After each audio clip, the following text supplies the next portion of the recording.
Hello, I'm Declan Curry.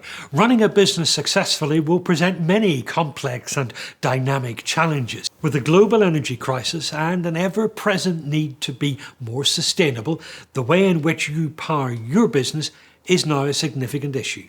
So there are companies that make it their business to keep your business powered up. Today, we'll meet one of them, SES Entertainment Services, to find out what makes them tick. Welcome to Spotlight.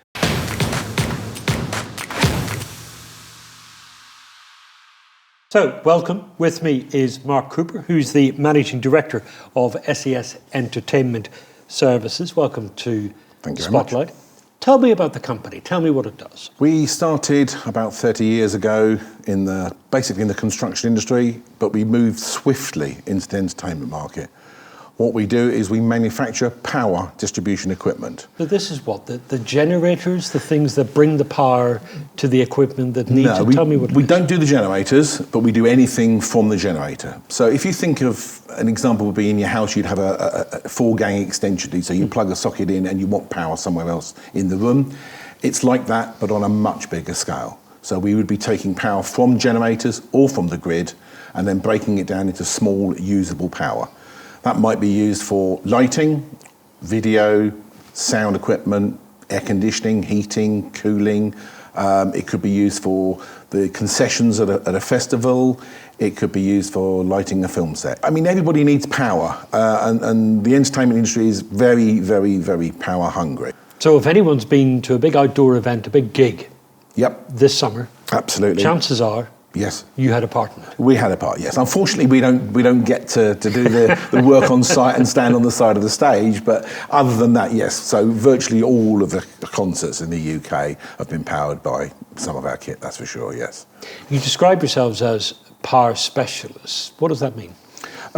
We understand what the customer requires, and quite often what we'll do is the customer will come to us with a requirement and we'll say to him, but what are you actually using it for? Because depending on the environment it's going into, that might make a change on how we build the box. So we have, you have standard sort of flight case equipment for the touring industry, but for outdoor events, so you've got Olympics or Glastonbury or something like that, where the inclement weather in the UK doesn't always help us.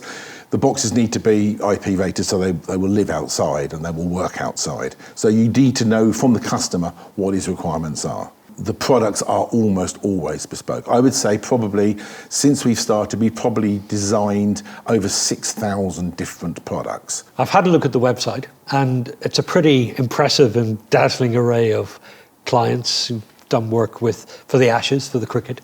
Ed Sheeran is another client of yours. What is it that you're doing that's attracting that caliber of client, and what is it that is making them come back to you time and time again? I think Ed Sheeran's a good example of where we've been successful with clients, because we go to the client and we ask them what it is they require. So we don't just sit in an ivory tower and produce a product. And I think that's why people come back to us and they beat a path to our door. We're not the be-all and end-all in power distribution. However, we do offer this full range of products and we listen to what the customer requires. And if you're changing your product to match the customer's requirements each time, what that tells me is that design is at the heart of what you do. That's the real sort of secret sauce of your business. The design is absolutely crucial to us, but also the communication that we have with the customer. So we never take it upon ourselves to say, oh, well, you just need this product. You need product 3 or product X. What we'll do is we'll always talk to them and design a product that meets the requirement that they have at that time. From your story, it sounds like innovation has run through your business pretty much from the start. And yet you know that you can't stop. The innovation has to continue. It does. I would say it's almost an increasing pace of technology changes. The agenda is very much on energy usage now, and it's very much on what you can get out of each watt of power, basically. As someone who's a leader in this industry, is that where this conversation is going now when we talk about sustainability? It's you and your clients working together to monitor the energy that they're using, to make that energy use more efficient. It is, absolutely, yes. I mean, obviously, if you're on a film set, then you've got grid power, so you're running from the grid, and then obviously the customer then has that discussion with whoever's supplying his electricity. But once you're out in the field, on the greenfield site, it's very much what you can do to not be reliant upon diesel generators. That's very much in vogue. So you've been successful in business for 30 years and more, and no doubt there are many more years to come in the future as well. What are the most important things you've learned?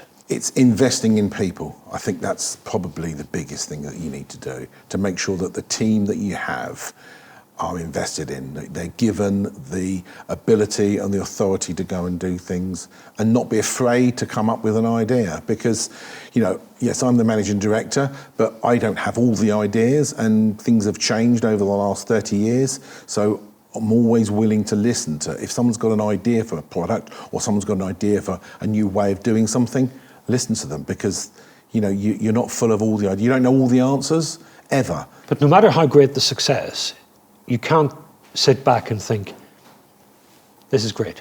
When you've been successful for a couple of years, the last thing you should do is take your eye off the ball and say, oh, well, we're really successful now. We can relax and go and have longer holidays and that sort of stuff. You've just got to keep going forward. You've got to come up with the next step or the next step after that. You've got to be. It's a bit like a chess game. You've got to be thinking 2 or 3 steps in advance, at least. Mark Cooper, it's been absolutely fascinating. Thank you so much for being with us. Indeed. And thank you for joining us on Spotlight.